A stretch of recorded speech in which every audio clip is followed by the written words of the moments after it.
হৃদয়ের বয়স কত? ওকে দেখতে তো একদম বাচ্চা বাচ্চা লাগে। সত্যি কথা বলতে কোনো অ্যাঙ্গেল থেকেই তাকে বাচ্চা লাগে না, সব অ্যাঙ্গেল থেকে তাকে পাঁঠা লাগে। আমার জামা দেখে যারা এটা কইছো যে এই জামা ফ্রিতে দিলেও নেব না। এই দুনিয়াতে ফ্রিতে বলতে শুধুমাত্র একটা জিনিস পাওয়া যায়, ওটা হলো জ্ঞান, যেটা আমি তোমাকে এখন দিব। আবার আমার ডেকোরেশন দেখেও কইছে যে ছাপরি ডেকোরেশন। না, কোনো দিক থেকে তো এটাকে আমার ছাপরি ডেকোরেশন মনে হচ্ছে না, ভালোই তো লাগছে। তুমি নিজেই নিজেকে ছাপরি বলছো, কিন্তু আমার একটা কোশ্চেন আছে, ওই উপরে লাল রঙেরটা কি? ওটা টিপলে কি হেলিকপ্টারের কাকিমার হেলিকপ্টারটা স্টার্ট হয়? ছাপরি ডেকোরেশন তাতে তোমাকে কি? আমাদের অনেক কিছুই। তুমি যে আজ ডেকোরেশনটা করেছো, এমনকি কেকটা পর্যন্ত এনেছো, ওটা পাবলিকের টাকায়। আর আজ পাবলিককে কি বলছো? তোমাকে কি?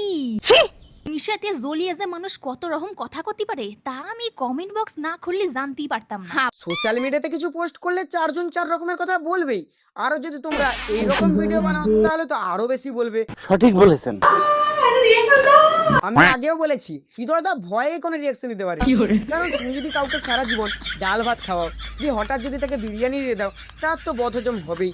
সেরকম যে মানুষটা সারা জীবন কোনো সম্মান পায়নি, সে যদি হঠাৎ করে জামাই আদর পায়, তাহলে তো একটু অবাক হবেই।